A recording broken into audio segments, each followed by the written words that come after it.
is my favorite day of the week because it is another build day. This is the SCX24 conversion kit known as the Micro Shark. Created by Mod19, purchased from Shapeways, you can go to the Scale Builders Guild forums to find instructions and how-to videos. And I'll take a second to say, if you've never seen the Scale Builders Guild forums, go check it out and become a free member. You'll see some of the best RCCrawler artwork you've ever seen. Now, this kit has been in a box in my shop for about the last 8 days, and it's been driving me crazy because I really wanted to put it together. But I was finishing up this project, which is an 18th scale G500, SCX24 axles and transmission, a custom Samsung chassis, a Furitech drivetrain, an old RC car body. It's an amazing truck, but it's awaiting the paint to arrive in the mail for the final touches on it. And in the meantime, I thought, perfect time to put together a quick project. I think I can probably do this in about a half a day or maybe a full day to let the paint dry. But let's go through all of the parts and pieces we have here on the table. When you get to the website for Shapeways and you find creator Mod19, you'll see that he offers the Micro Shark kit in 2 different body styles, the Type T and the Type S. Each style comes in 4 different packages. But note that underneath each hood, there is a grill that you clip off and attach. So even though the body has 5 pieces, you're only purchasing 4 packages. Each package is roughly $6 to $8 US, so each body style is roughly $35. I went ahead and pulled the trigger on both body styles because by just pulling a few screws out, you can switch to a different style, change the tires and wheels, and have a completely different looking truck. Now, the Type T, the hood looks very similar to a Toyota FJ, I think. And the side panels are squared off. The Type S looks very similar to my G500 or maybe a Jimny, and the body panels are rounded. Now, don't be surprised when you get these panels and these pieces to see how paper thin that it is. I was a little taken aback on how thin it was and how fragile. I mean, I truly think a Pringles chip is thicker than this. But the quality is nice. And when you assemble all the pieces together and insert the metal frame rails into the chassis, I think you're going to have a rigid truck, but it's not going to be the kind that I let topple down a hill. As a matter of fact, not to plagiarize or anything, but I will be tracing these body panels out to make sure that if I do break one, I can recreate it with some styrene or some Lexan. Moving on to the chassis, as I mentioned, it also feels very fragile, but once fully assembled and having the metal frame rails inserted, I'm sure it's going to be a nice rigid vehicle. But I'm going to drive it like all my scale RC vehicles, just like my 1.1. I don't let them roll down hills because otherwise you're going to cause major body damage. These are not as durable as Lexan.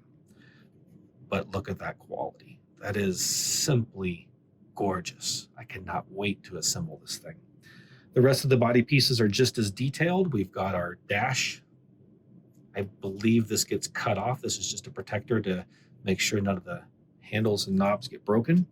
We've got our seats, and we have the cooler and fuel cell that go into the back end, the servo tray, links and electronics tray, and a few other things. So overall, it's not a cheap kit. I'll admit that, especially for the quality and thickness. Well, I shouldn't say quality. The quality is amazing, but the durability, not so much.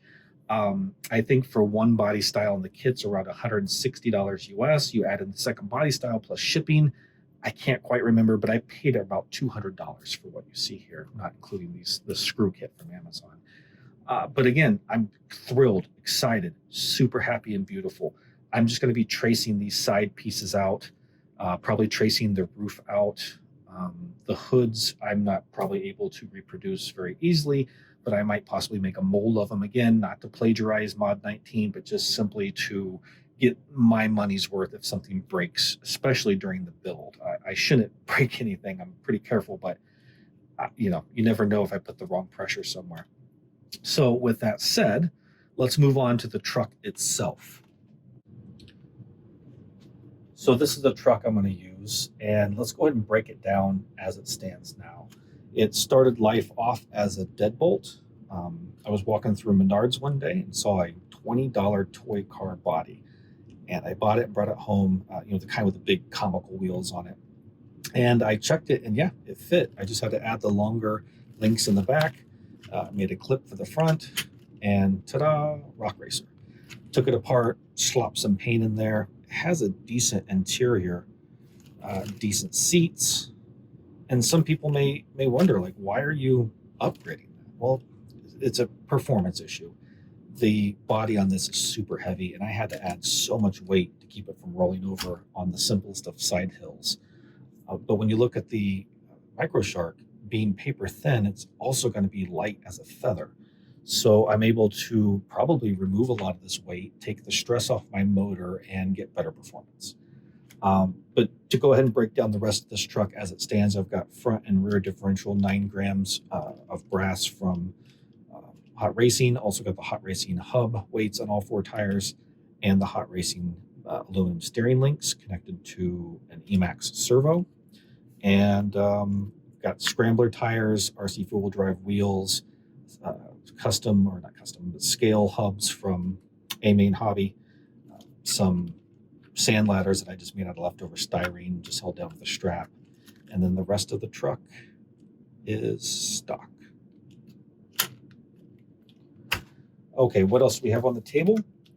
I'm going to give the Old Man Emu shocks one more try. There's nothing wrong with them, and I love the look. I just haven't found a model that it doesn't compromise the performance. So maybe they'll fit on this one.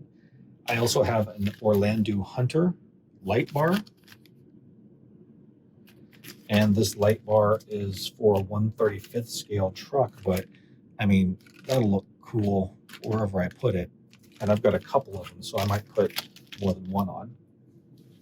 An upgraded motor, transmission cover for our transmission mounting plate for the new upgraded motor. And I've got the Furatech Lizard. Now, I've got a brushed motor, and I could have gone with the Iguana, which is cheaper and designed for nothing but brushed.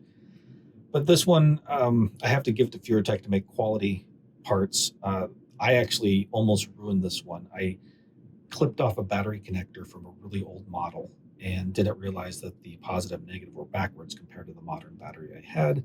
So when I plugged it in, it started to smoke, and instantly I unplugged it. It didn't damage the Bluetooth. It didn't damage anything. All it did was burn out the third pad for the brushless sensor. So it's basically stuck in brushed mode. So kudos to Furatech for making quality components that didn't explode or burn up completely when I stupidly plugged them in backwards. So that is that. Now, if I can cram in a brushless, if I can somehow fit a Komodo or some other outrunner in there without damaging the interior too much, I will absolutely do brushless. I am 100% sold and convert every vehicle I can over to brushless. Okay, here we are. We are ready to get started. I am sure that I want to, am I sure I want to destroy this truck? Well, I'm not destroying it. I'm repurposing it, right? It's a good looking truck, but I want a Micro Shark. So let's get started. I think for the most part, all we need is a 0.05. Also, I've made the decision that I'm going to try to cram the diesel version of the WPL RES V3. I have one more sitting around. I think this Micro Shark would be awesome with a diesel-y motor.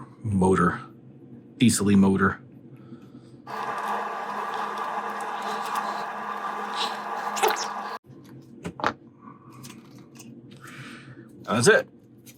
That's all it took to get that body off of there. I love the simplicity of it. It's great.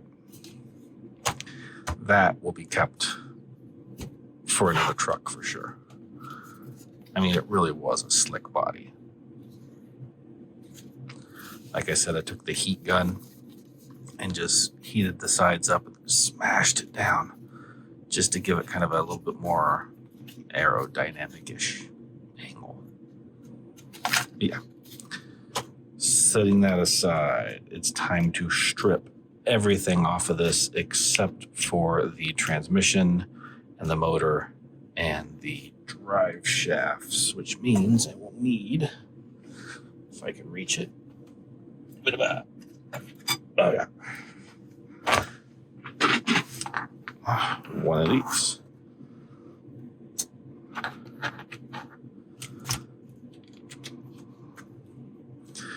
Okay, at this point, I'm definitely switching this into time-lapse mode.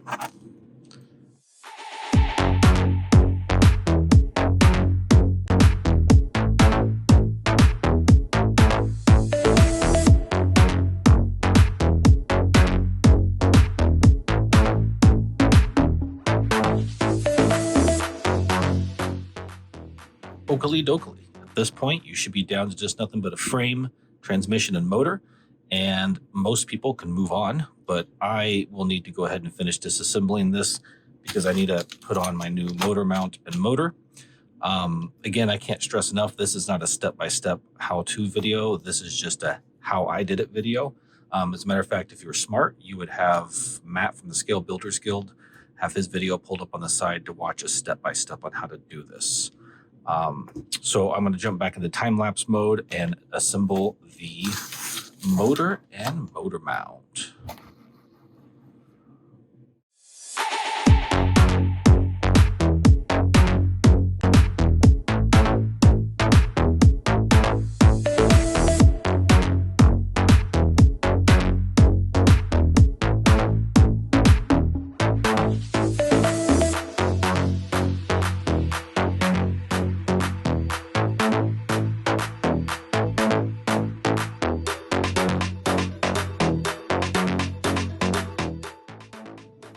The new motor is installed. Let's test it with a battery, a receiver, and a transmitter. If this works, I will be able to jump back into time-lapse mode, reattach everything to the frame, and move on with the MicroShark. Let's give this a try. Perfect. All right, back to time-lapse mode.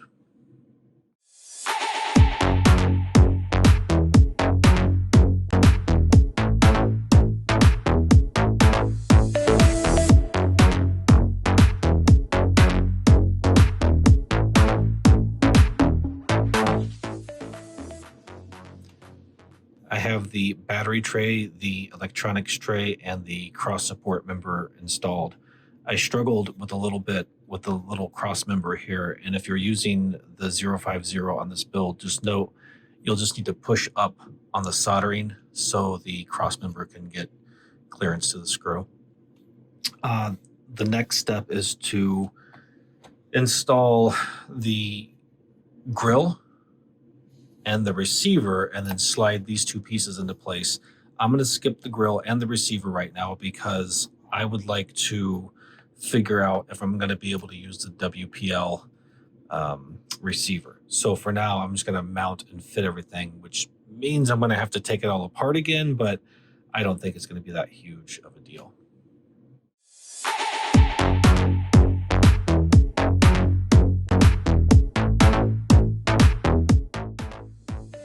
I literally could not contain myself. I couldn't wait. I didn't put any more screws in. I just mocked this up by putting the seats in, putting the dash in, setting the hood on, and putting in the fuel tank and the cooler. And once again, I will say amazing on how well everything just perfectly fits and snaps into place. I cannot be more impressed. Again, with the durability or the thickness and strength, but the quality is amazing. Anyway, the reason I mocked this up was to figure out how I was going to use the WPL RES V3, or if I was going to be able to use this at all. I don't know exactly where I'm going to put it, but I am going to figure this out. Another reason I mocked this up was because I really wanted to figure out if I could squeeze a Furatech Komodo in there. The brushless motor is the way to go. I mean, it just is in this little mini hobby. And I really want to see if I can get it in there without causing too much damage. It looks like I would be able to squeeze it in and possibly only lose the dash.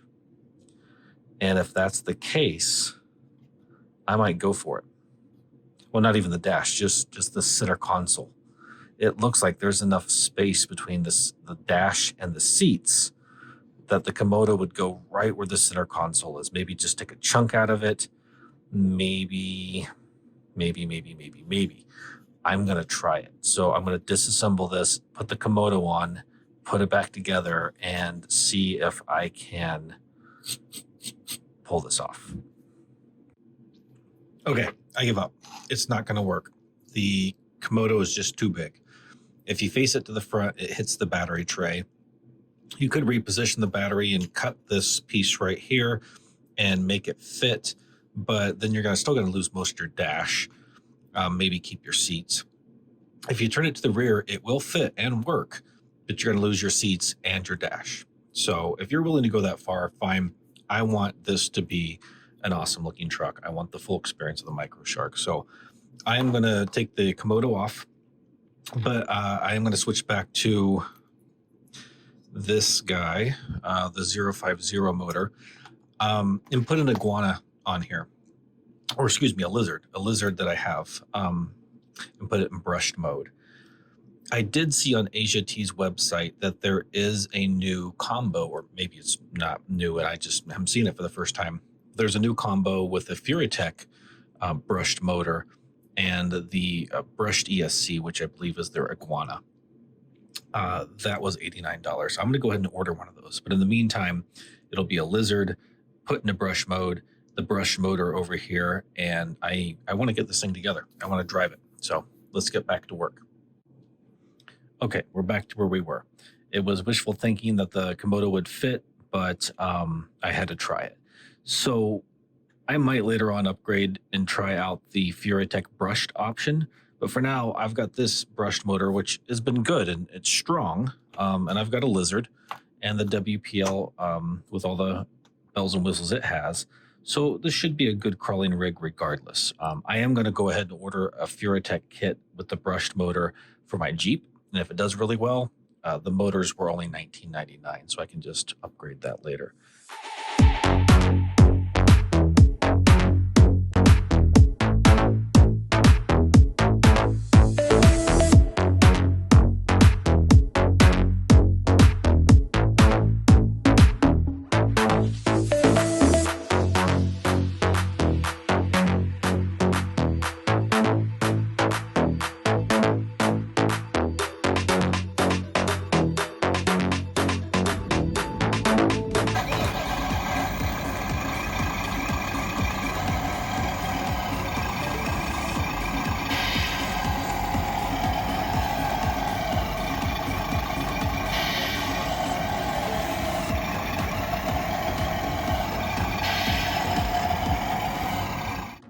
All right, sweet. So my Micro Shark is ready for the final assembly.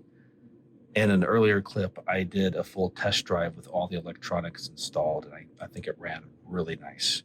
So I stripped it down for one final time to trim up the electronics, paint the body, and a few other things. So I'll just kind of buzz through and talk about the chassis first. I think it came out really smooth.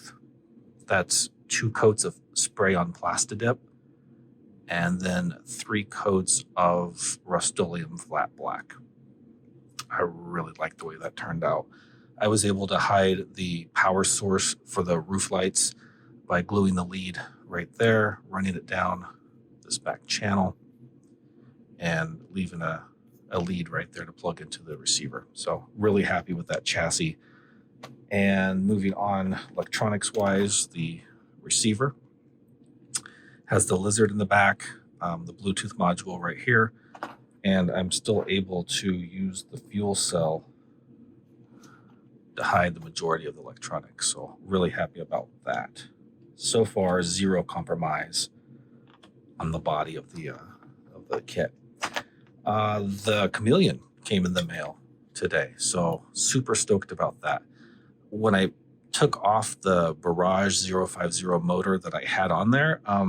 They look identical, except this has a sticker on it and it had a copper pinion, which I didn't count. So I don't know. You guys can look up the specs. I'm not a specs guy.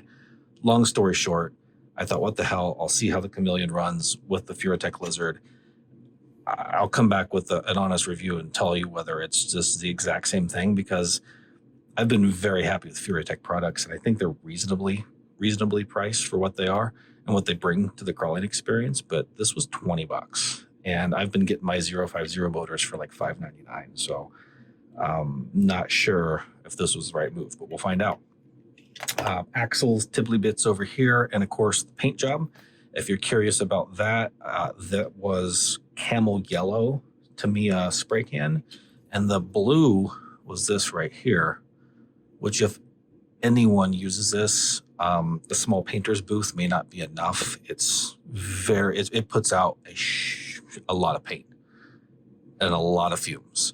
So great paint. I'm not knocking it. I'm just saying, smaller hobby fans. I have a small industrial fan in my hobby room, and it was way too much. I couldn't take it, nor could my wife. So the interior, I think it turned out super, super awesome. I'm not a 1-1 rock crawler guy, so I might be a dork for doing this, but I put a NOS tank in there, and I just took the welder's kit, the welder's tank that came with that little compressor and 24th scale stuff back there, cut the welder in half, and then cut one tank in half and painted it blue, and I have a NOS decal for it. I don't know. I think I've seen that in a rock crawler. I could be wrong. What else? The roof has an Orlando light bar. That if I plug that into my servo tester, is like let's do it really quick. It's like the brightest thing on the planet. I don't like to do it because I don't want to burn it out. But but when I plug it in and use it on the receiver, it's not too bright. As a matter of fact, you can see the individual lights. Hang on, get in there. Oh my God, it's so bright. Did it turn on? Oh, I don't want to burn it up. It gets really hot. So, yeah, but when I put it on my receiver, it's barely lit up at all. And I'm okay with that. I don't need it to actually work as a light. I just want it to be cool looking. And I think it is. So let's assemble this thing so I can drive it and have some fun. In a time lapse, preferably. Here we go.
I just had to come out of time lapse and take a second to truly appreciate this truck.